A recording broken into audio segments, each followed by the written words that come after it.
La K-Corp toujours invaincue, seule équipe invaincue et en tête de cette LFL Summer 2021. Cabochard juste derrière. Est-ce qu'on peut punir? J'ai l'impression qu'on peut punir. Erdon va tomber. La déchireuse qui passe avec l'éclairage du Berserk. Et tous les BDS vont y passer. On va essayer de continuer sur Chico. Le Flashing. Mais Seiken trouvera sa chanson et lui pulvérisera les tympans. I really want to show the LFL and everyone watching that we're deserving of the crown. So we will crush the blue wall. Oh les dégâts! Skills ici, c'est très bien réalisé. Quelle agression de Diplex qui ne laisse absolument aucune chance au BDS. I think we're really good right now, and they should be scared. And we will make sure that the 7-0 win streak will end next week. Un petit peu seul, le très bon flash qui vient tuer DOS. Est-ce qu'on peut turn Exaki qui contact contre Ziganda qui se fait racheter? Mais c'est un monstre! Il était attendu par 5 joueurs, il les a toisés et il les a cognés un par un. Pour moi, c'est juste une preuve aujourd'hui qu'on a juste des joueurs qui ont un mindset incroyable, qui sont juste ultra performants et ouais, le 18-0 c'est le goal et voilà quoi. L'occasion d'engagement, mais quel charme colossal de la part de Targamas, les stop Wiles qui ne devrait pas jouer, laissant regarder le positionnement de Mathieu qui est extrêmement safe. Mathieu Seiken qui déchaîne les enfers. C'est ce que John Cena a envoyé comme message à la Karmine Corp, que le plus dur ce n'est pas d'arriver au sommet, mais c'est d'y rester. Engagé de la part de Targamas avec le German suplex, mais ça a l'air de bien se passer pour les Solari qui arrivent à tomber. Oh, l'arrivée de l'ultimate de Gnar, c'est maîtrisé par Seiken. Ça fait peut-être la différence. Qui n'a pas de flash, qui a indiqué dans l'éradication, il a encore son X Bailey et il s'en sortira vivant du petit superbe. Superbe ultime. Legend.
Il est l'heure du très gros match de la semaine, un match qu'on attend depuis un petit moment. Marex, Vitality contre K-Corp, l'explication du haut du classement de la LFL. Exactement, et ça s'illustre encore plus avec les Misfits qui viennent un petit peu de sortir de ce top 3. Ils y sont toujours, mais les vrais numéro 1 dans cette compétition, c'est indiscutablement la Karmine et les Vitality B. On est déjà dans la draft, incroyable. Banakali, Renekton, Lee Sin Ezreal, du classique des deux côtés. Pas de Lee Sin pour Cabochard dans cette partie. Attention aux nocturnes favoris de la Karmine, sans doute bannis je pense, en dernier ici par les Vitality. Ça paraîtrait logique. Possible, mais est-ce qu'on laisse 7 du coup open? On pense quand même que 7 va être un champion qui va avoir beaucoup d'enjeux entre les deux équipes. Quel match nous attend, hein? D'aucuns diraient que c'est sans doute le match avec le niveau le plus élevé qu'on puisse avoir en Europe hors LEC, entre ces deux équipes qui sont en très grande forme, chacune sur une très grande série de victoires. Et du coup c'est un rise. Alors 7 est open. Est-ce qu'on partirait dessus? Encore une fois, rien que la flexibilité du champion en fait un atout majeur, mais c'est le nocturne dont tu parlais qui est validé par la K-Corp. Surprenant que les Vitality aient préféré ban le rise plutôt que le nocturne. À mon avis, Ils sont au courant à 100%, enfin quasiment 100% que le Nocturne va être first pick côté Carmine. Quel sera l'échange au niveau des picks? On a déjà, voilà, l'échange est évident. Parce que c'est vrai qu'on a respecté au niveau des bans des deux côtés. Il y a quand même beaucoup de choses open. On laisse passer un Nocturne, mais récupérer Xin et Thresh, c'est des champions qu'on voit très peu, qui sont très souvent ban dans les premières rotations de draft. L'échange est tout à fait acceptable pour les Vitality. Et cet échange permet aussi de ne rien montrer vraiment sur la draft. Avec un Xin et un Thresh, tu drafts ce que tu veux derrière, tu ne dévoiles pas grand chose. Oui, ça va permettre à Smiley de peut-être partir sur un champion un peu hyper carry à la Aphelios, champion qui peut aussi au passage permettre de dominer la lane. Et j'aime beaucoup, je pense que le ban Ezreal était très important pour les Vitality B. On a vu à quel point Mati était bon sur le champion récemment. Excellent. Et le sortir de ce pick, je pense que c'est déjà c'est un très bon choix de leur part véritablement. Alors, du coup le set est validé. Bon, a priori, alors on verra pour le positionnement du set parce que Nocturne est aussi joué dans la jungle par la K-Corp. Ouais, Ah bah non, du coup non. Du coup non. Le flex, le flex qu'on aurait imaginé le plus, c'est le Nocturne comme tu l'as dit, jungle top pour la Carmine. Le 7, c'est l'équipe qui joue le mieux. Le 7 support peut également être joué top, mais avec cette Diana, il y a toujours un monde où elle peut se retrouver mid. C'est pas impossible, mais en général c'est plutôt au niveau de cette jungle qu'on la voit. Et là honnêtement, si les Vitality ont fait leur recherche, Seraphine est instantanément ban ici. En fait là, du côté de la Carmine, on retombe avec une bonne draft. On arrive à counter cette Lulu si on arrive à pick Seraphine. Il l'avait déjà fait dans les autres drafts. Si là les Vitality ne bannent pas Seraphine, honnêtement, je suis très surpris parce que là c'est tout ce que la K-Corp aimerait récupérer finalement face à cette compo adverse. Alors c'est vrai qu'ils ont beaucoup joué Seraphine contre Lulu. Le ban d'Aphelios est très bon du côté de la K-Corp. Ils ont peut-être autre chose en réserve. Mais est-ce que tu veux... Enfin bon, parce que alors la Seraphine, il pourrait la jouer mid. Effectivement. Support, je l'exclus un peu honnêtement face à une lane Thresh. Ouais. Donc ce serait forcément mid. Mais est-ce qu'on veut jouer une Seraphine mid pour la K-Corp? Parce que là il y a quelque chose qui se prépare côté Vitality. On récupère des bons picks et on sait ce que va draft la Carmine, je pense, depuis le début. Pour l'instant c'est assez téléguidé des deux côtés. Je pense qu'il va y avoir une surprise dans ces dernières rotations dans l'une des deux équipes.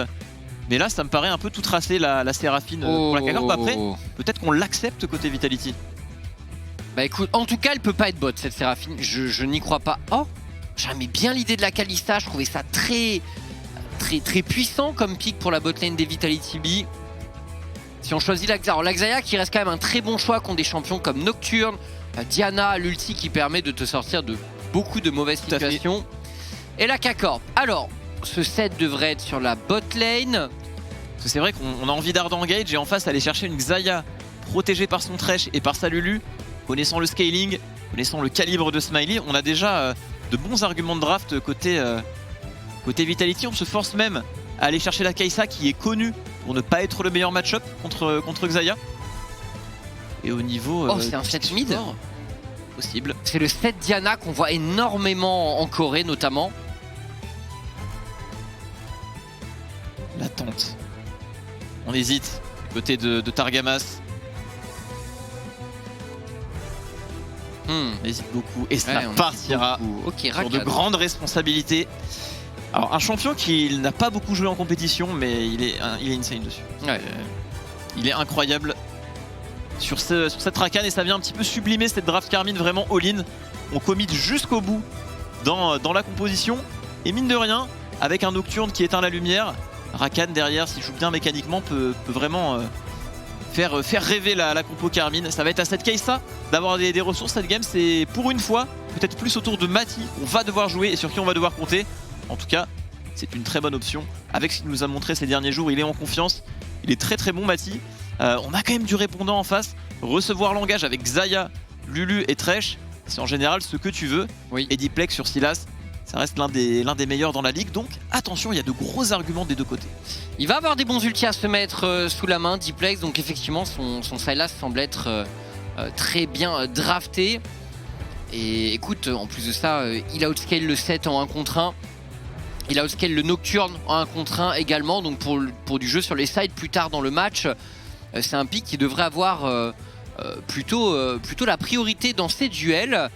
Et donc les drafts sont conclus. On a vraiment une draft très all-in pour la K-Corp. Vraiment tous les champions qui veulent aller de l'avant, qui veulent se jeter dedans.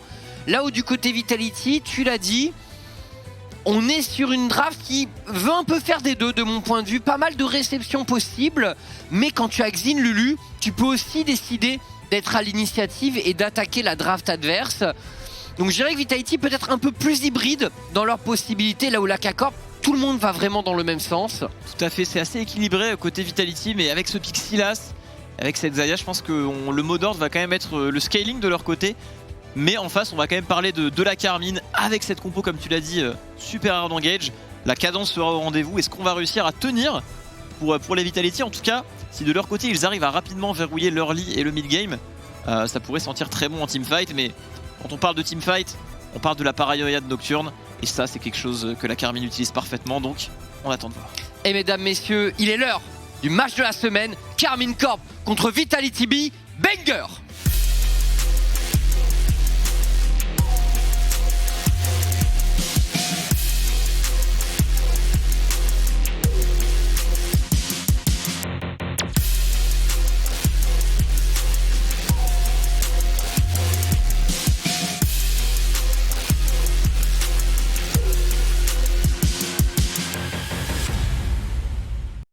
Et il est l'heure de ce match qui était tant attendu. Une des deux grandes séries de victoires de la LFL prendra fin ce soir. Il y aura un déçu du côté de la K-Corp. On le sait, au bout, eh bien, si jamais on reste invaincu aujourd'hui, on peut continuer à croire au 18-0 et donc au fameux stream Hot Tub de Kamel. Chez Vitality B, eh bien, si on gagne ce match, on est premier ex-aequo avec la K-Corp. Et même avec la différence particulière, Vitality B passerait premier. Il est vrai. Donc voilà, gros enjeu vraiment du côté des deux équipes. Et la lane, parlons lane un peu Marex avec... alors du coup, le premier set de Second, c'est une première donc. Set, bien sûr, une des forces du champion, c'est qu'il peut être flexible, mais on l'avait encore jamais vu dans les mains du mid-laner de la K-Corp. Et la K-Corp, alors, qui je pense... a quand même de la priorité en early. Le match-up 7 contre Sylas. Sylas qui, je pense, met un tout petit peu de temps avant de vraiment pouvoir match en 1v1 le 7. Donc je verrais bien Seken avoir de la priorité en early game. Au niveau de la top lane, pareil pour le OF clear du Nocturne. Et au bot, par contre, les Vitality B m'ont l'air bien armés. 7, Thresh contre un Rakan. A priori, c'est toi qui contrôle le match-up. Et la Xayah qui devrait avoir un peu plus de wave clear, mais on va voir la K-Corp qui conteste pas mal. Ils sont en forme, Targamas et Mati en ce moment. Ouais, c'est du solide. Il y a toujours des prouesses mécaniques à sortir avec Kai'Sa Rakan, ça va bouger dans tous les sens. Il y a moyen d'aller outplay son adversaire. Et comme tu l'as dit, Xayah Thresh, ça reste assez solide comme duo. On a vraiment de quoi recevoir. Entre le Thresh et le très bon trade. Pris par Seken ici, rien ne sera raté. Doran Blade, Seken confiant dans son match-up, il semblerait cabochard directement à l'agression sur la top lane. Les auto-attaques sur Ziganda. Il va connecter. Mais le turn au shield. Cette Lulu qui a pour réputation d'être très puissante, même en phase de lane. Mais clairement. Et c'est intéressant, on voit... Enfin, le Lulu Nocturne, c'est vraiment un Nocturne qui a un des tout meilleurs clears en lane du jeu. Mais face à un champion qui peut un peu éviter son harass, parce que c'est aussi la force de Nocturne, il clear la wave tout en ayant la possibilité de te harass en général si tu as un corps à corps. Mais face à Lulu c'est différent, donc il garde son gros potentiel de clear, mais la Lulu va le harass en permanence. Mais il a l'air quand même d'avoir la priorité. Cabo, et non, peut-être pas en réalité. Ouais, ça bounce ceci dit, peut-être. Là on sait à mon avis de chaque côté où est le jungler. Côté Carmine, est-ce qu'on est sensible à un dive? Je ne pense pas. Au niveau de la Lulu, il faudra faire tout de même attention. Elle a pu se régénérer un petit peu, plus de potions disponibles. Ziganda, mais pour l'instant, ça m'a tout l'air d'être un clear miroir, calme. 10 joueurs au top niveau. Possible que ça se neutralise dans cette partie. En tout cas, côté Carmine, il va falloir créer du jeu et accélérer. On aura quand même cette pression du scaling en face. Peut-être que c'est au niveau des Drake qu'ils vont chercher à rapidement capitaliser pour se protéger du potentiel scaling phénoménal des Vitality B. Et curieux de voir aussi des affrontements sur le 2v2 mid-jungle qui est des deux côtés extrêmement puissant. Alors quand même, je pense que Xin est un champion plus dangereux en early game que Diana. Oui. Mais Seth de son côté, il est plus également que Sylas. Donc ça contrebalance un peu. C'est pas évident de savoir exactement qui prendra le meilleur. Un peu plus de CC dans le duo des Vitality B. Ce qui est pas mal, c'est que je trouve que dans le combo Karmine, on peut vraiment aller focus le Xin parce qu'on a des champions mêlés. Et en général, un Xin s'attend à survivre longtemps avec son ultimate, mais là, on y va rapidement au contact avec Diana 7, ça peut aller vite, mais comme tu l'as dit, dans l'autre sens aussi. En single target, il y a l'execute du Sylas. Surtout quand ils seront niveau 6. Le niveau 6 arrive si vite dans une partie de League of Legends, donc attention, Yoslin à la décale. Donc la ward par cette ward et Targamas en cover qui avait pré-shot cette agression Vitality. Et bonne couverture parce que c'est vrai que Seiken est obligé de jouer assez haut sur la lane, cabochard. Ouais, on n'arrive pas à attraper cette Lulu et à vraiment la fier. Peut-être une nouvelle sortie de Cabo là dans ce 1v1. On sent que la Lulu est quand même gênante hein, malgré la puissance de clear de Nocturne. Lulu est une peste, on le sait. Et elle a l'air de... Il se pourrait qu'elle arrive à neutraliser cette lane. Hein. De toute façon, la Lulu va monter en puissance dans ce 1v1. Ziganda a montré à quel point il pouvait être solide sur le champion. Elle la tient sans problème. Hein. Le point faible de la compo Vitality, c'est vraiment leur lenteur sur la map. J'aurais tendance à dire au vu des champions. Alors que du côté de la Karmine, on se déplace vite. On peut être très tranchant avec le Nocturne qui décale de l'autre côté de la carte. Pareil pour Rakan. On n'a pas vraiment cet avantage-là côté Vitality, mais on a toujours de quoi recevoir. On a toujours cette ulti Lulu, cette lanterne de Thresh, cette ulti Xayah. On va pouvoir réussir à créer de la supériorité numérique côté Karmine, mais est-ce que ce sera suffisant? Très curieux de voir ce que ça va donner quand le match va prendre feu. Ouais, puis... Moi, ce qui est... Alors, la question aussi, c'est pour quelle lane on veut vraiment jouer pour les deux équipes. Parce que y a du côté de la K-Corp, il y a du setup sur un peu toutes les lanes, en réalité. Et chez Vitality B, bon, est-ce que t'as... Un des duos les plus intéressants, c'est bien sûr que cette Lulu et ce Xin se trouvent. Et est-ce qu'on va vraiment vouloir aller sur la lane de la Lulu pour Skins, ou est-ce qu'on va essayer d'un peu plus jouer sur le mid? Un mid toujours sous pression, Seiken qui fait un gros boulot. Syncroft est repéré, Syncroft sait qu'il est repéré. En tout cas, ce qui est notable, c'est encore une fois la pression de Seiken qui a un back d'avance sur son vis-à-vis sans avoir TP. Et là, on peut voir l'esprit des deux équipes. Regardez sur votre map, le bot side est vraiment... pour les Vitality B entre ce Crab et ces Pink, alors que le top side est à l'avantage de la Karmine. Et ces dragons, s'ils vont dans la poche des Vitality, ça pourrait vraiment, dès maintenant, leur offrir leur ticket scaling s'ils ne sont ni menacés par une avance Karmine et ni menacés par ces dragons. Ça peut faire la différence pour eux. Et le point croquette, 2 tiers en faveur de la Karmine Corp ici. Vitality bien en place sur ce bot side, on profite de l'avantage de Hustlin et de Smiley. Syncroft qui a senti potentielle agression des Vitality, on va retirer cette pink. Regardez Cabochard directement à la décale qui a été pink par les Vitality. On va réussir à sortir de là à temps. La réponse Karmine se serait faite sentir ici. Grosse quand même diff au niveau de la bot lane. Le CSing de Smiley est vraiment solide pour l'instant.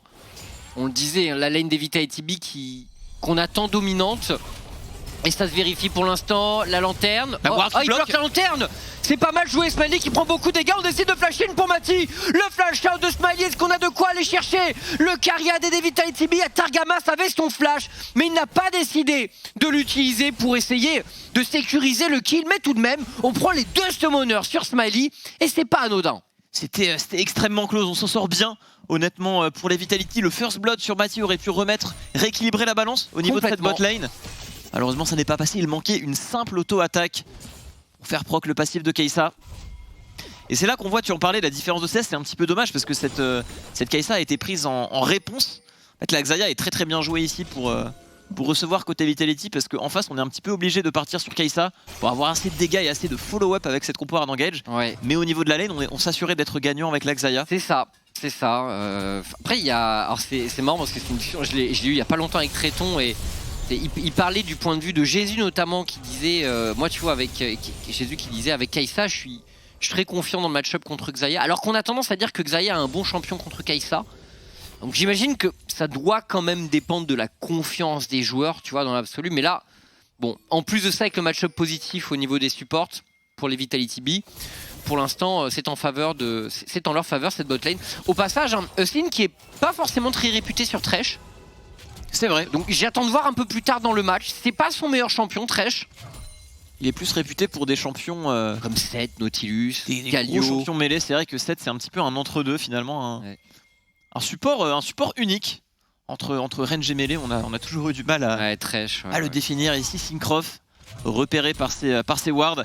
Belle avance en CS qui a été build par Seiken, qui arrive encore à avoir la TP advantage sur cette mid lane, mais il faut réussir à l'utiliser, sinon pas vraiment d'importance. Par contre, héros de la faille, côté de la Carmine, une tourelle top qui est déjà low en plate, et un Seiken déjà en train de décaler. C'est ici qu'on veut appuyer et jouer autour de la Carmine, c'est sûr et certain. Syncroft qui a réussi, qui a très bien farm. C'est un des avantages de Diana dans le match-up contre Xin. En match-up direct, bon, c'est en faveur du Xin. Par contre, sur le wave clear, sur le clear de jungle, c'est en faveur de Diana. Et on le voit, il a un peu d'avance, Syncroft. Il a pu passer son early game sans encombre finalement. Et son champion va pouvoir commencer à véritablement briller. Mais on sent quand même que c'est un match extrêmement important que toute la France de League of Legends regarde. Les deux équipes qui n'ont pas encore... Enfin, il y a eu un petit déclenchement bien sûr sur le bot side, mais il nous manque ce first blood dans ce match. Tout à fait. Où va-t-il partir? Ce serait incroyable si sur LoL le first blood avait un petit peu un effet mort subite et qu'il gagnait en valeur au fil du temps. En tout cas sur la top lane, Ziganda, ce play IRL, Ziganda qui a l'air de respecter son flash, son ulti, il mourra pas, mais sur la bot par lane, contre accélération. On peut partir vers un dive, il y a une téléportation directement effectuée par notre ami Seiken. Ouais, derrière Ziganda est tout simplement en train de reset, Austin qui prend beaucoup de dégâts, le first blood il va être là, il est en faveur de l'AK Corp, first blood pour Seiken. Et au top, l'AK Corp qui arrache la première tour du match, 2000 gold d'avance pour l'AK Corp, ça commence très fort. Ça commence très fort, c'est très bien joué de leur part de ne pas avoir tremblé, de ne pas s'être forcé dans de mauvais plays. Ils ont été patients, ils ont effectué patiemment ce play Herald, ils ont répondu correctement au bot avec cette TP advantage qui a été build par Seiken. Et honnêtement, on le voit pas beaucoup, mais pour l'instant dans cette game il est un petit peu 1v9, peut-être grâce au match-up, mais le fait qu'il ait toujours la priorité, son avance sur les bacs, cette TP qui n'a jamais été utilisée pour punir la moindre erreur Vitality, ça fait toute la différence parce que là on arrive à enfin débloquer la game côté Carmine et c'était vraiment nécessaire au vu des deux compositions. Aisling qui a l'air de s'être un peu perdu sur ce play et qui est puni. Allez, Vitality qui aurait dû se méfier quand même de la présence de téléportation et qui perd le play top et qui perd le play bot. Alors bon, le play top c'est relativement normal puisque c'est là où la K-Corp décide d'appuyer, mais bot ça fait mal et du coup forcément il y a un petit break qui a été créé par la K-Corp dans ce début de match. 2000 gold d'avance, c'est quand même conséquent à bientôt 12 minutes de jeu. Tout à fait, et c'est vrai que cette draft là, il y a 2 semaines, elle aurait paru vraiment en faveur je pense des Vitality, mais là, avec le nerf du Shurelia et surtout le buff du Stridebreaker, sachant qu'il peut y en avoir 2 côté Carmine, ça peut vraiment remélanger les cartes, parce que un slow qui va toucher Sylas et Xayah à 90% pendant 1 ou 2 secondes, en fight c'est possible que ce soit très dur en fait pour les Vitality, alors que ça n'aurait pas été le cas avant. Et on verra si on arrive à 10 engage côté Vitality, mais c'est vrai que la compo a l'air d'avoir du sens. En tout cas, on veut remettre la main sur ces Drake Chips. On peut pas se permettre de laisser un deuxième dragon en Vitality. Et je pense que Vitality est pas confiant. Déjà, ils sont derrière au gold et en plus de ça, leur draft est moins explosive à un item que celle de la K-Corp. Donc on est dans une situation un peu compliquée. Targamas qui tente d'accélérer ici. L'envol de Smiley. Et derrière, l'ulti du Seiken qui est en train de remettre les choses en ordre. Skins qui tombe une nouvelle fois tandis que Skins est tombé également. Avantage, très large avantage en faveur de la K-Corp sur ce teamfight. 3-0 désormais. Et la K-Corp aux commandes dans ce match. Dragon, premier tour. 3 kills à 0. Accélération, on est en place. Accélération sur les bons timings. En face, on se fait devancer, on n'arrive pas à tenir en early game. Encore une fois, je pense que en étant derrière la Vitality, déjà que de base, à égalité de gold, je pense que la draft de Vitality est plus faible en early. Mais en étant derrière au gold en plus, c'est extrêmement ballsy d'avoir voulu contester.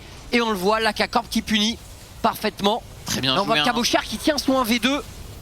Targamas qui attend de l'autre côté dans la jungle ennemie pour surprendre avec cette plante. Le Thresh ne s'en doutait pas, il ne voit personne face à lui. Donc il ne se retire pas du fight pour envoyer une lanterne. Targamas saisit l'opportunité, on crée un très bon play. Comme tu l'as dit, pas loin de 3000 gold d'avance pour la Carmine. Un dragon infernal récupéré. Et là on commence à être vraiment en place avec le Power Spike mythique qui va arriver avant de leur côté. Sachant qu'il y aura bientôt un héros de la faille à jouer. Et quoi de mieux qu'un héros de la faille pour ouvrir cette mid lane et vraiment pouvoir hard engage en boucle avec leur composition, c'est vraiment tout ce qu'ils veulent. Ouais, je te rejoins. La K-Corp là, a priori, ils ont vraiment les coups des franches pour la suite de cette early game, pour la transition vers le mid game. Syncroft bien chargé, les 100 CS On a Scale avec des bottes magiques, déjà la protobelle, petite stopwatch.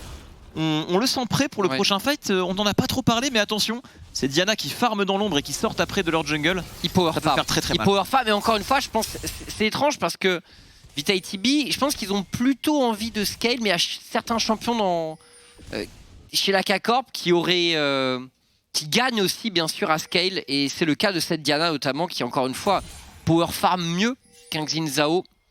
Et on le voit au niveau des gold. Au final, cette Kai'Sa, on comprend, hein, c'est évidemment dur en lane, mais en teamfight, c'est l'ADC sur mesure dont on avait besoin. Pour cette draft, oui, c'est l'ADC qui pouvait all-in en même temps. Au point qu'on n'a pas eu peur de sacrifier la lane parce que il faut le follow-up de cette Kai'Sa en fight, c'est vital. On pouvait pas se permettre d'avoir un Varus, un Aphelios, il fallait vraiment quelque chose qui soit impactant, de source sûre en teamfight de leur côté.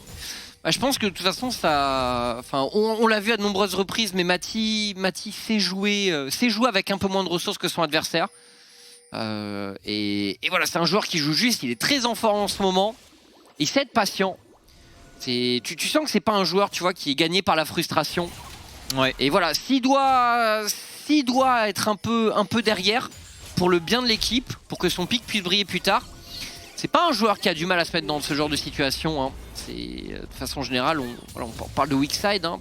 C'est un joueur qui sait weak side assez sereinement. Clairement, et c'est là que les grands joueurs se différencient, savoir s'adapter à chaque situation, nouvelle ou non. Toujours tirer le meilleur de la situation. Ça arrive souvent, parce que dans la dynamique de la K-Corp, je trouve que le poste qu'ils ont le plus laissé en weak side, tu vois, c'est souvent leur AD carry. Mais bon, il sait faire, alors après tout, pourquoi s'en priver? Attention, ici Skins qui va être surpris, tente de survivre avec l'ulti, on flash out pour Skins, et derrière peut-être le re-engage de Diplex. La chaîne ne touchera pas, et la K-Corp qui va pouvoir reculer. Syncroft est assez low life, attention. Et c'est là que la puissance du Xin fait peur pour répondre, parce que couplé à une Lulu ici, c'était un turn net et précis côté Vitality. Donc attention tout de même à ce Xin Zhao. On voit qu'avec le Goredrinker, qu'il y aura une Lulu par-dessus, qu'il est quand même très dur à aller chercher. Le but va vraiment être d'abattre l'Axaya en teamfight. Syncroft qui a sustain. Alors, est-ce qu'on laisse passer Ultimate rang 2, toujours disponible. Seken à sa TP, il va revenir Seken, ils vont pas laisser passer ça la K-Corp. Ah, j'aurais pensé qu'il aurait TP sur la mid lane pour avoir un flank. Est-ce qu'on sonne le langage flash disponible sur Targamas? Ça va sans doute sonner langage du côté de la Carmine Corp. On engage en premier côté Vitality, aussi la kill. Seken qui rentre dans le fight. La Haymaker qui va bientôt partir pour Seken. Ça va reconnecter avec Targamas. Syncroft qui essaye de rentrer de l'autre côté. La Kai'Sa peut-être, le missile qui touche ici, mais les Vitality B sont toujours encore en vie. Cabochard est tombé et les deux équipes vont finalement abandonner le héros de la faille. Et là, le problème pour la K-Corp, on l'a vu, la Kai'Sa n'était pas là. Du coup, infériorité numérique de leur côté. Le grab de Skins a fait la différence. Cabochard qui tombe. On n'a pas eu le réflexe de spell sheet pour Cabo? Tout à fait osé de la part des Vitality d'engage ici, alors qu'ils ont vraiment pas la compo pour, mais on les sent quand même confiants dans ce Mais la Kai'Sa n'était pas là. On voit une petite brèche, clairement, on voit la supériorité numérique, on y va directement. On a tenté une belle re-engage entre Targamas et Seken, ça s'est bien combiné ce combo. Attention au teamfight, un Haymaker bien chargé sur un superbe setup de Targamas. Ça peut monter à des milliers de dégâts bruts sur la team adverse. On a pu avoir un petit aperçu au dernier fight et ce Dragon Chips, on enchaîne directement côté Vitality pour aller le récupérer. Mais attention, perdre cet héros de la fight peut coûter très cher. Hein. L'ouverture de la tourelle mid pour la Carmine est capitale avec l'engage qu'ils veulent setup. Absolument, la K-Corp qui va de nouveau avoir la main sur la prise de tour. Et les Vitality de leur côté qui décident de s'engager sur ce dragon. Bon, cette âme du dragon des nuages. Voilà, on le répète assez souvent, mais je pense pas que ce soit une âme qui crée une vraie condition de victoire. Mais c'est toujours beaucoup de confort. Et ça peut bien sûr faire la différence dans certains moments. Tout à fait. Mais je pense que la K-Corp est très ok avec ce trade. Je pense qu'ils préfèrent jouer le Herald de leur côté, comme tu l'as dit, pour prendre cette tour mid notamment. Parce qu'ils jouent contre une Xayah, effectivement. Le siège de la K-Corp est vraiment pas terrible. Comme ils ont pas de range sur Seken, et comme Kai'Sa n'est pas l'AD carry qui a non plus le plus gros profil de champion qui siège, je pense qu'on est content d'avoir ce héros de la faille pour pouvoir ouvrir cette mid lane. Parce que sans ça, à la régulière, ça aurait été plus difficile. Tout à fait. Syncroft qui va se diriger vers le build le plus explosif possible. C'est le seul AP de son équipe. On a besoin de se conforter niveau scaling et une Diana ça peut surprendre. Oh on y va directement, ça surprend directement ici sur Six qui a eu le temps de dégainer son ultimate. Mati sur le côté va-t-il rentrer dans le fight avec cette Kaisa? C'est pour ça qu'elle a été pique. Attention à la téléportation. Très bonne téléportation de la part de Cabochard sur le côté. Très bon aimé le second. Il est remporté pour l'instant par la K-Corp d'Iples qui gagne du temps mais qui finira par tomber. Non quoique il réussit à se repositionner. Mati. Le flash de Mati pour une dernière auto-attaque, c'est le 6ème kill pour la K-Corp qui vont pouvoir accélérer. Rappelons-le, ils ont ce héros de la faille et ils décident de ne pas le poser. La wave était trop fine sans doute pour eux. Cabochard qui rejoint son équipe un peu tardivement, mais c'est pas grave parce que dans cette histoire, Skins avait été isolé par la K-Corp. Il a pas pu être boosté par sa Lulu. Tout à fait. Et on n'hésite voit, pas à il est engager isolé. sur ce Xin. Il y a Mati qui se retrouve totalement isolé dans le fight, mais il comprend son rôle et connaît son champ. Regardez, s'il avait un autre AD carry, le fight aurait été différent, mais là, il peut rentrer dedans sans souci. La Lulu elle est là, mais elle peut pas, grâce à l'ulti nocturne, enfin à cause on va dire de l'ulti nocturne en se mettant dans sa position, elle peut pas vraiment agir. Skins est tué loin et la K-Corp en accélérant C'était qui très bon. coupe l'herbe sous le pied des Vitality qui encore une fois, leur draft brille si les 5 joueurs sont côte à côte et s'ils peuvent vraiment bénéficier du soutien de la Lulu. Tout à fait. Et là, on est séparés. Et là, le set qui fait barrage avec le super slow du Stridebreaker, ça coupe vraiment ce potentiel regroupement Vitality. Des petites erreurs de positionnement, mais qui sont parfaitement exploitées par la Carmine. Et la game se build sur ça, clairement. Donc c'est très bon. On a une belle répartition des golds. En plus, elle est excellente pour la Carmine. Le Nocturne, c'est pas grave qu'il soit un peu derrière. Il est là pour appuyer sur R en fight. Et là, on peut voir les dégâts infligés dans la partie. Ouais. Attention à cette Xayah plus tard dans la game. Et Seken, honnêtement, c'est élevé pour un set qui ne peut mettre des dégâts qu'en fight. Carrément. Gros travail de Staken pour l'instant. Et Smiley, effectivement, qui est haut. Smiley qui n'a pas encore atteint son véritable power spike. On parle souvent de 3 items avec la Xayah. On attend la lame d'infini qui devrait arriver par la suite. Seken, il a quand même un énorme rôle dans la partie parce qu'il a... Il n'y a pas beaucoup de champions comme ça, mais Rakan et Diana, c'est vraiment des champions qui vont grouper les champions adverses. Et du coup, un bon haymaker là-dedans, ça peut changer un teamfight, tout simplement. On a déjà vu des folies avec ce spell. Et honnêtement, il a l'air plutôt bien dans sa game. Confiant sur son set. J'ai hâte de voir ce que ça va donner plus tard dans la partie. En tout cas, on gère bien le snowball. Une draft osée et respectable côté Carmine au vu des enjeux du match. Car c'est vraiment à eux de mener la danse et créer le jeu. Oui. Mais ils savent s'y prendre. Et pour l'instant, ça paye contre les Vitality. Ils savent être agressifs. Ils sont en train de nous le prouver ce soir. Et les Vitality B qui maintenant doivent respecter. On n'a plus de T1 sur lesquels se reposer. Donc dès qu'on overstep un peu sur une lane, on peut facilement se retrouver dans une situation où tu te fais flank par une Diana, tu te prends un ulti nocturne, t'as une Kaisa qui débarque de très loin, t'as un Rakan également.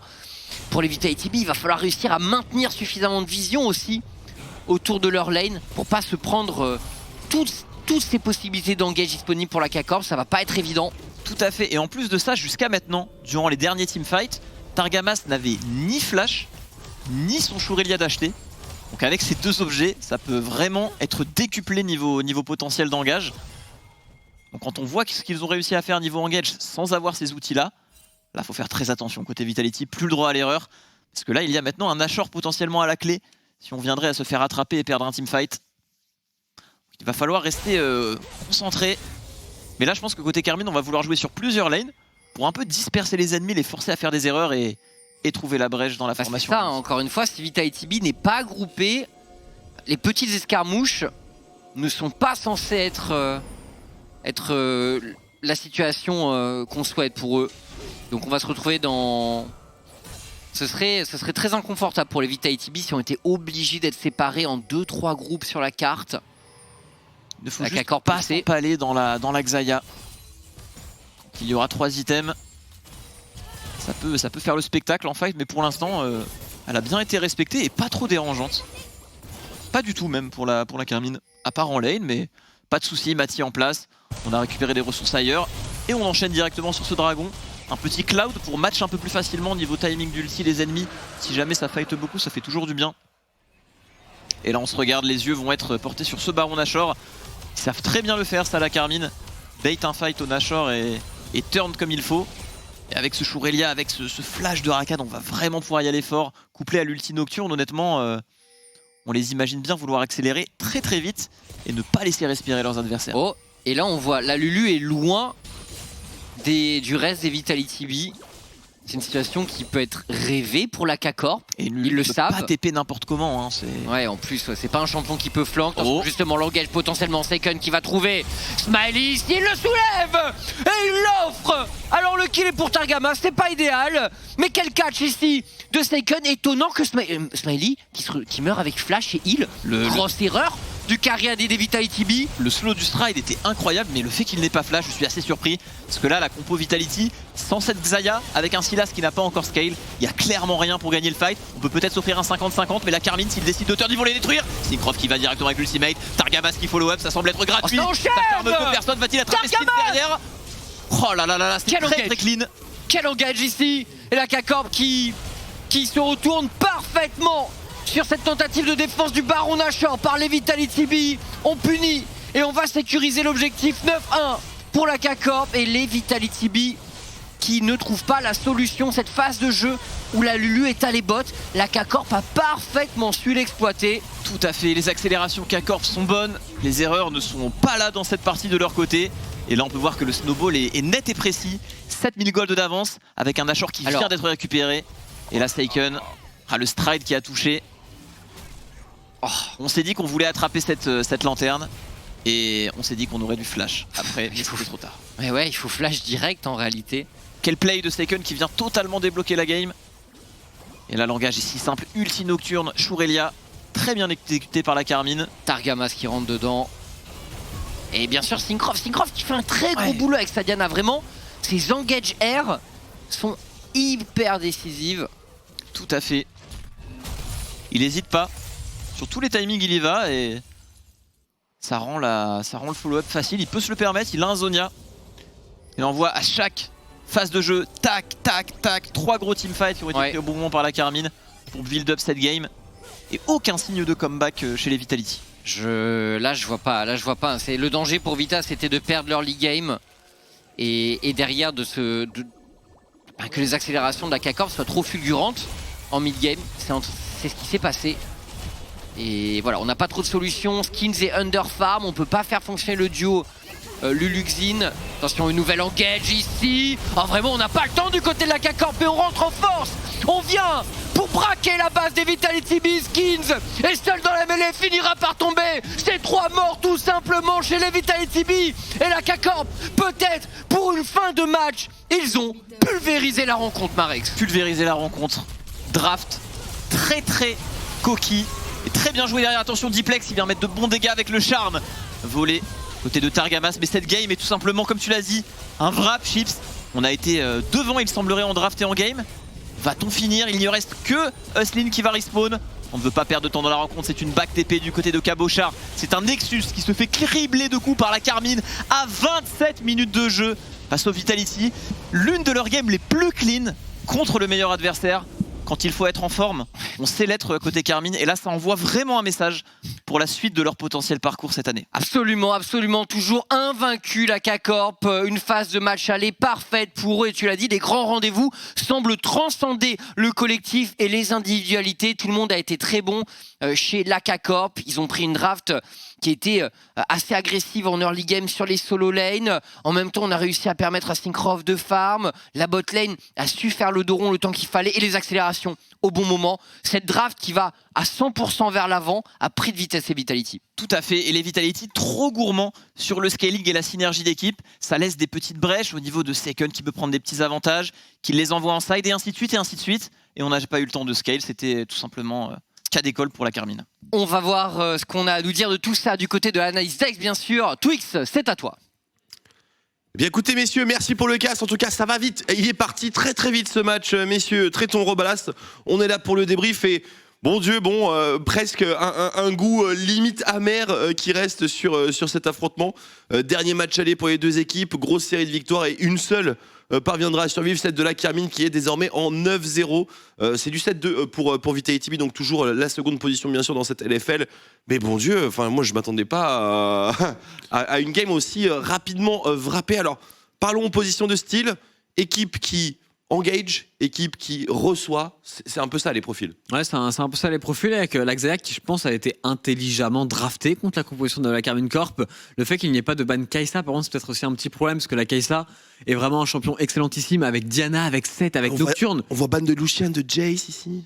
Pas forcément convaincu par ces bans, peut-être qu'ils s'attendaient vraiment à ce set en support, mais honnêtement, quand t'as déjà pick Thresh, tu sais très bien que normalement le set va pas venir vers la botlane, donc c'est un petit peu étonnant. Je pense que les Vitality sont partis du principe qu'ils devaient gagner hard la botlane, hard la top lane, et avoir après un gros Xin Zhao Lu qui mène la barque dans la partie, mais globalement ils ont pas forcément réussi. C'était assez calme en early, et après dès les niveaux 6, dès qu'on a pu enchaîner du côté de la Karmine, dès qu'on a pu jouer en 5v5, leur composition a juste pris le dessus. Et on a vu, Robalas, la suprématie de Xin Lulu. Dans la plupart des games qu'on peut disputer sur les patchs récents, la Karmine a réussi à éteindre un petit peu ce duo. Comment tu penses qu'est-ce qui a fait la différence? Je pense que le Xin Lulu, on commence un peu à connaître. Je pense que ça a été vu, revu, que ce soit en scrim ou en compète.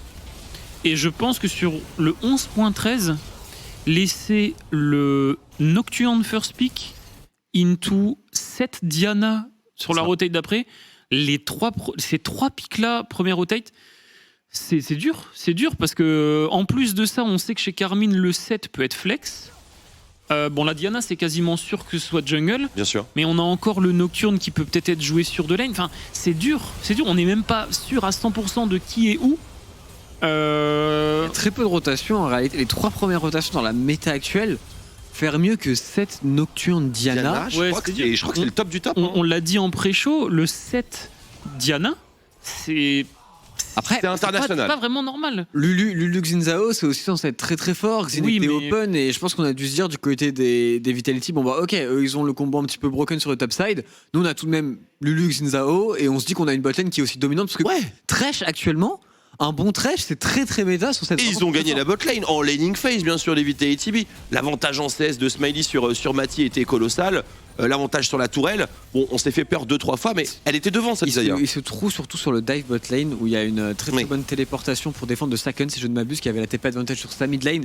Et c'est là que toute la différence se fait dans la game, parce que jusque-là c'était assez calme et les deux équipes pouvaient vraiment remporter le match, mais le fait qu'ils n'arrivent pas à dive sur le bot side, qu'ils perdent de Celine et que sur la top lane, en plus de cela, Ziganda passe derrière et doivent perdre sa tourelle.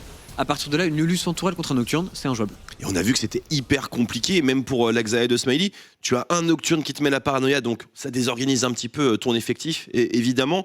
Derrière ça, tu as le 7, tu as la Diana, tu as un Rakan également qui a full combo, et une Kai'Sa qui assiste et qui t'exécute à chaque fois que tu prends le moindre CC. Est-ce qu'il y a vraiment moyen de jouer contre ça lorsque tu te fais all-in? Ça paraît totalement imparable. Moi, je pense que Tréton refuse de dire les termes. Donc je vais le dire. Je pense que Euslin a un peu souffert sur Thresh en lane et qu'ils auraient pu faire beaucoup plus. Et que si sous perfo bot, qu'ils perdent sur le dive et qu'à l'opposé, juste avec Nocturne, Diana 7 à auto-win topside, ils ne peuvent pas gagner. Et on voit ici le récap de dégâts. Bon, bien sûr, ça a discuté plutôt. Après, l'écart est bien entendu pas énorme, puisque la game n'a fait que 27 minutes. On est même en dessous de la moyenne des parties de la Karmine, qui est, on l'a vu dans le pré-show, de 29 minutes, quand même sur, même un peu moins de 29 minutes sur 9 matchs. C'est une stat assez impressionnante. En vrai, faire ça sur Vitality B avec la manière et tout, c'est... Alors, c'était un autre point qui a été abordé et je pense qu'en interview, on va reparler de ça avec notre invité. Mais oui, effectivement, dès qu'il y a un match contre une équipe qui est censée challenge un petit peu plus, il y a une vitesse supplémentaire qui est activée et au final, on a à peu près des résultats similaires. Ouais, et vraiment, leur draft c'est très très fort. Ils trade le match-up bot lane pour avoir une bonne composition à 5 qui fonctionne et vraiment, je sais pas, ils sont juste impressionnants. Bon, mission délicate maintenant, élire un MVP. Il y a beaucoup de joueurs qui se sont distingués dans ce match pour des raisons très différentes. Je pense que les candidats les plus marquants sont bien sûr Syncroft, Seiken, Mati, voire Targamas, Cabochard un peu plus en retrait pour le syndrome Nocturne 11.13 qui est peut-être un petit peu MVP unworthy. Mais on s'était plutôt dirigé sur Seiken. C'est honnêtement n'importe qui peut le prendre. Je pense que ça se joue plus entre Seiken et Mati de mon point de vue. J'aimerais bien me retourner vers Chipso parce qu'on n'a pas eu la voix du Chips et Marek, c'est-à-dire du Shrex. Ouais, Syncroft, Seiken. On est d'accord, mid-jungle. Le truc, c'est. Alors. En gros, la Diana a beaucoup farmé. Il en faut qu'un seul. A bien joué, mais pour moi, c'est Sakun parce qu'il a fait plus que ce qu'on attend d'un set normalement. Arriver à bloquer une Xayah avec un set, c'est peut-être pas normal. Cette mid lane, il est contre Sylas. Je pense que la lane n'est pas si simple que ça. Il joue bien en teamfight. Je pense aussi qu'il fait le taf. Sur beaucoup de teamfights, il y a un teamfight au niveau du Nash où il joue très bien. Il arrive à temporiser un 4v5. Le trap sur Smiley aussi, qui met juste avant le Nashor. Qui donne le Nashor. Je pense que Sakun je pense que c'est faire. C'est faire, effectivement. C'est close, hein, bien sûr. Chacun aura son avis, mesdames et messieurs. Ne soyez pas frustrés. Il ne peut y en avoir qu'un. Et lorsqu'il n'y en a qu'un, bien, c'est bien souvent Sakun. On ne peut pas dire que ce ne soit pas mérité. D'ailleurs, il avait énormément de dégâts dans la fin de l'Inning Phase. C'est indécent. Il montre aussi qu'en termes de Chop and Pull, il est vraiment indécent. C'est vrai, il y a ce détail aussi. Pour ça que on l'avait vu en finale d'Open Master aussi, où il sortait des Renekton et tout, des Séraphines. Enfin bref, le fait d'avoir un midlaner qui peut jouer 7 aussi facilement, c'est vraiment très très fort en draft. Bon, messieurs, on va accueillir notre invité pour l'interview. On va se diriger au niveau de la top lane de la Carmine, puisque c'est Cabochard. 2 interviews en un split. Cabochard from home. On commence à s'y habituer là. Ah bah écoute, nous on est ravis. Bonsoir Cabochard, 9-0, pleine forme de sa flex, j'ai envie de dire, Cabo. Ouais, non, franchement, un très bon début de split. On n'aurait pas pu s'y attendre. Franchement, rejoindre le groupe comme ça et que ça se passe aussi bien, je pensais que ça allait bien marcher, mais pas à ce point-là. Là, on a encore ce rêve de 18-0 en tête.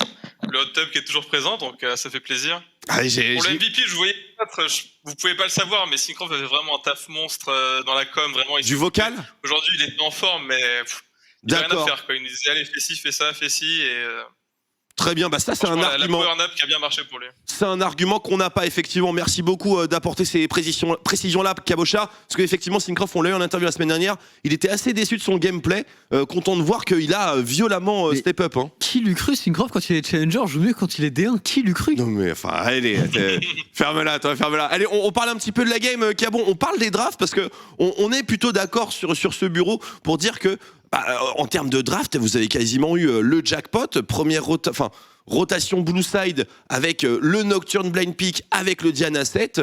C'est complètement banger, qu'est-ce que t'en penses? Ouais, c'est un peu la comp Exodia. En fait, on s'était dit assez rapidement quand on a vu leur ban que ça allait pouvoir prendre 2 directions. Leur draft, c'était soit ils partaient sur le Xin Lulu, soit leur réponse était 7 Diana au Nocturne en fait. Ouais. Et quand on les a vus lock-in ces 2 picks, on savait que la 3ème pick ça allait être Lulu ou peut-être après ça allait être Aphelios, Jinx, Varus, bon voilà. Mais je pense c'est vrai qu'en cette méta, des compos qui peuvent vraiment all-in avec l'engage qui part de partout, c'est dur, même si t'as un hyper carré avec Lulu, de répondre. Et on a su quand même prendre l'avantage en early, bien snowball la tour top sur la map après. Donc, non, on a réussi à bien jouer notre comp. Je suis content, franchement, pouvoir aussi dans les grands matchs prendre présent. Bah, c'est un petit peu l'impression que vous nous avez donné. Vous accélérez véritablement lors des matchs qu'on voit comme étant les plus compliqués, ce qui donne un résultat quasiment similaire avec des équipes de bas classement, ce qui est bien entendu très très impressionnant. Dernière question pour moi et qui est directement pour toi parce que forcément tu joues contre Vita, tu joues contre Ziganda, il y a un petit peu d'historique là-dedans, donc tu peux nous en parler un petit peu. Comment tu te sentais à l'aube de ce match? T'avais une extra motive peut-être? Pas vraiment, franchement, j'étais assez serein parce que...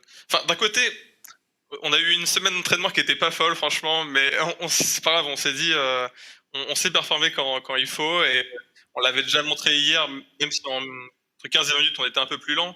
L'early game se passe toujours quand même très bien, et donc pouvoir jouer sur ça, c'est bien. Pour le match-up avec Shengenza, il a voulu go Lulu, c'est dommage, qu'on aurait peut-être pu se bagarrer un peu plus s'il y avait autre chose. Ils ont fait ce choix-là, voilà, bon, tant pis, la prochaine fois. Ah, on a vu que tu te débrouillais bien dans le match-up contre Lulu. Ça fait plaisir de voir les top laners conserver un petit peu de prestance. Vas-y, mon cher Tréton. Mon cher Cabochard, 2 fois qu'on t'a en interview, on devait aussi commencer un petit peu à streamer, etc. Quel est ton rapport toi, vis-à-vis de la LFL et vis-à-vis de la communauté, un petit peu avec la Carmine Corp, parce que ça change un petit peu ta façon de voir ton taf, tout simplement? Le streaming, moi, ça avait déjà été vraiment un truc qui me faisait plaisir en 2015. Et là, c'est retrouver cet engouement avec une communauté qui est vraiment très poche, très investie. En fait, ça donne encore plus envie de se donner et de se montrer, et de leur rendre un peu tout ce qu'eux nous donnent. Donc, ça joue aussi, c'est sûr, pour que je le mette un peu plus sur le devant de la scène. Pour toi, c'est une motivation vraiment en plus d'avoir autant de fans derrière la Carmine Corp qui sont aussi attachés forcément au projet? Parce que c'est vrai que t'es discret d'habitude, Cabo. Ça dépend des années, quoi. Des fois, je fais un peu mon petit Dark Sasuke, mais bon, là, je retourne à... Et les fans qui sont derrière nous, franchement, c'est important. Mais surtout, en fait, moi, ce qui m'étonne, c'est déjà leur nombre, mais vraiment, tous, ils sont à fond, quoi. Vraiment, ils ils sont là quand ça stream, ils sont là pour les matchs, ils sont là pour prendre les maillots, quoi. Ils sont vraiment super investis, quoi. T'as l'impression que tous les fans sont des ultras. Ouais. Mathieu, Plumas Game, ils sont là. Quand ça gagne, ils sont là. Franchement, c'est une commu qui est vraiment qui donne envie de se donner 2 fois plus, quoi. tu vas pouvoir apprécier ça en live le 22 juillet prochain. Robalas, je t'en prie. Ouais, moi j'avais une question plutôt par rapport à la LFL.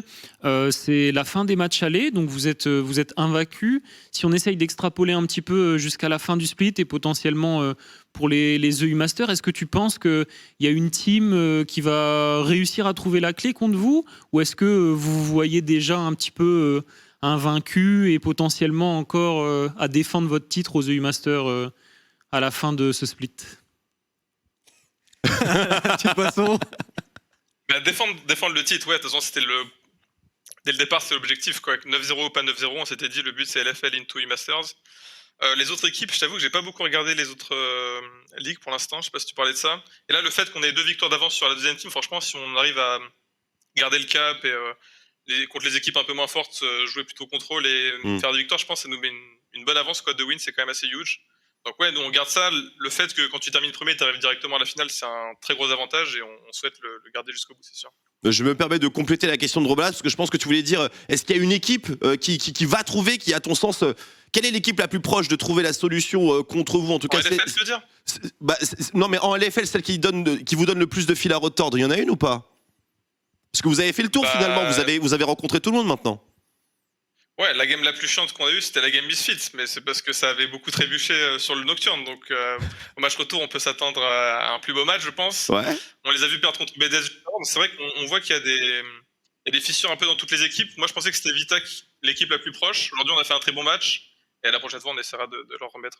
Très bien. Bah écoute, c'est leur problème, j'ai envie de dire. C'est à eux de trouver la solution. Si la Carmine est un coffre-fort, eh bien, qu'il en soit ainsi. Une dernière intervention, messieurs. On est bon. On libère Cabot dans sa superbe semaine en 2-0 à nouveau. Il connaît que ça de toute façon. On a fait le tour juste GG parce que 9-0, en vrai, c'est impressionnant. Franchement, c'est vraiment très big. Faire le 10-0, ça serait vraiment historique. Et on avait déjà vu Fnatic le faire en 2015. Et c'est vrai que ça marque un peu.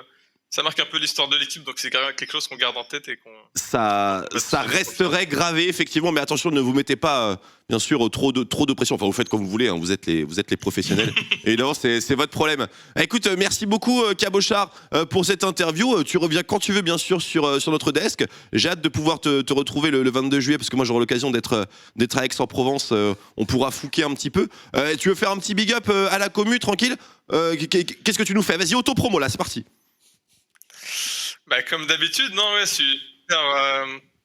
super content de voir cette communauté de ouf. Même là, il se passe des trucs, genre même en marchant dans la rue, quoi, j'ai l'impression d'être une rockstar, quoi. Bon, faut pas que ça me monte à la tête, mais c'est vrai que de voir autant de gens derrière, ça fait vraiment super plaisir. Et bah, continuer d'être comme ça. Et bah écoute, message transmis et t'inquiète pas, le côté positif des Ultra Garmin, je pense que si tu prends la grosse tête, ils seront là pour la réduire. Voilà, tout simplement. C'est bon, j'ai de l'expérience, la grosse tête, c'est fini, ça, c'est 2015. C'est sûr. Allez, merci beaucoup Cabochard, profite bien de la soirée. Passez une bonne soirée. Bah écoute, pareillement, et encore félicitations pour le 9-0. Tchou. Voilà, donc la caboche, qui se sent à l'aise en LFL, ça fait plaisir. Hein. Ouais, ça... Parce que quand il était en LEC, les interviews, elles étaient rares. Non, c'est vraiment cool. Et puis même qui reprenne aussi pas mal les streams, parce qu'il lançait quand même en période LEC, et c'est surtout dans les périodes intersaison, etc. Et il streamait beaucoup avec le fameux délire cabane 1-2-3. Là, qui peut se le transmettre aussi à la Carmine, je pense qu'il apporte aussi lui beaucoup. La cabane, ça met bien. Et puis ouais, il a pas mal de répartir. Enfin, j'étais un bon streamer. C'est un bon streamer, on est d'accord. Je suis assez fan du style. On vous invite bien sûr à aller checker, hein, comme l'intégralité des différents streamers de la LFL. Bien sûr, faites-vous plaisir, mesdames et messieurs. Mais attention, ce desk n'est pas encore terminé car c'est l'heure de donner la parole au public. Et aujourd'hui, une question compliquée, très compliquée. Mais bon, on va en discuter tout de suite. Allez, jingle.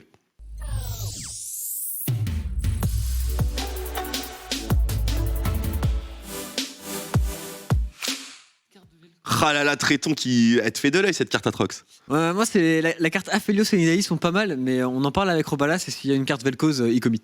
Ah, très bien. Ah, On pourrait même custom un peu. Hein. Séraphine Lulu, c'est beau aussi. Je pense que tu serais très fier de la sortir à n'importe lequel de tes achats. Question du jour, elle est compliquée, elle est vraiment compliquée, mais je me suis dit qu'il fallait quand même adresser la chose. Je vais la lire parce que c'est écrit en hiéroglyphe, bien évidemment c'est très petit. Bonjour, donc Yuritura, donc FR pour le coup. Bonjour, comment est calculé le fait qu'une équipe soit reléguée en Division 2 ? Et si l'équipe de Solari, qui est un exemple pris totalement, sans lien particulier, qui est en Div 2, peut être promu en Ligue 1. Cela fera donc 2 équipes Solari en LFL. Est-ce que cela est possible ou est-ce qu'il y aura un autre arrangement ? Bien, réponse. Je tiens à préciser, avant de rentrer dans les réponses, que tout cela est éventuellement amené à changer. Je ne sais pas comment les conditions de règlement et tout peuvent évoluer d'une saison à l'autre, mais en l'état où on est aujourd'hui, on peut effectivement vous donner une réponse. Tu veux dire un truc ? Déjà, juste pour répondre. Déjà, vas-y, je t'en prie. Pour la montée, c'est mort. Aucune équipe académique ne peut monter, évidemment. C'est réservé qu'aux équipes hors académie en Div 2. Et maintenant, je te laisse répondre pour la partie de la question qui est pour la descente, parce que même moi, je ne sais pas exactement comment c'est calculé. Eh bien, il y a des points qui sont accumulés en fonction des résultats à travers les saisons, la saison de l'année, tout simplement. On vous avait fait un petit point en début de Summer Split pour que vous puissiez savoir où est-ce qu'on en était.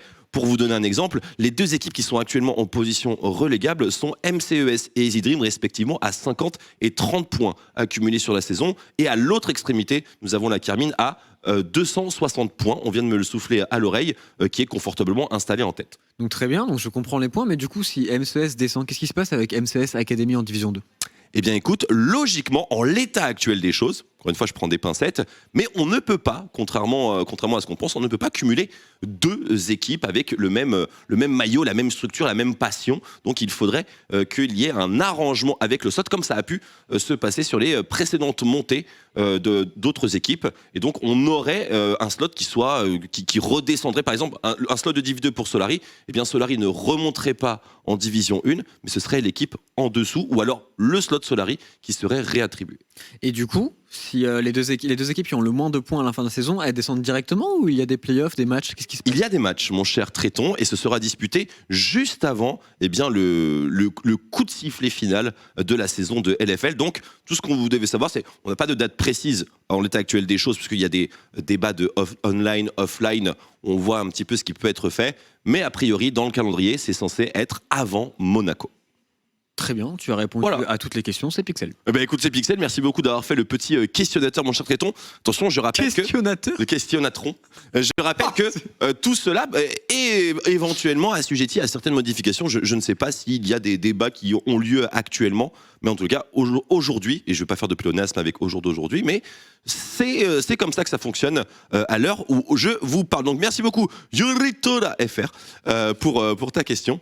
Mais elle était compliquée, donc je vous invite bien sûr à toujours donner vos questions sur le post dédié chaque semaine sur le Twitter @lolisport_fr, mais tout de même à simplifier vos questions parce que c'est un peu compliqué. Des questions à la Robalas par exemple, ça me met bien. Moi j'en pose, mais je suis jamais sélectionné. Pourtant j'essaye de m'investir, je pose des questions toutes les semaines, mais on choisit jamais. C'est vrai, mais tu sais, je fais pas le jury. C'est beaucoup de questions sur toi, Tréton d'ailleurs. De quoi, de Robalas ? Ouais, beaucoup. Je les vois jamais, moi. J'ai pas vu. Pourtant, il est passionné, ça fait partie des plus passionnés. Donc merci à toi, Robalas, et prenez exemple sur Robalas. Posez vos questions, posez-les simples. Elles seront toutes accueillies, bien sûr, avec la même attention. Très bien. On est bon, messieurs ? On est bon. On passe une bonne soirée quand même. Tu te souviens le match de la semaine un peu déçu. Hein, quand même. Match de la semaine qui allait très rapidement, mais je pense que le prochain match est peut-être le vrai banger de cette soirée. Mais écoute, le vrai banger, c'est l'affiche bien sûr qui va conclure notre 4e semaine et le dernier match aller qui va opposer les Solari au LDLC OL. Tréton a mis une petite piécette, je crois, sur les renards. On va tout de suite voir si c'était la bonne inspi ou un nouvel hint. À tout de suite dans quelques instants sur OTP, mesdames et messieurs.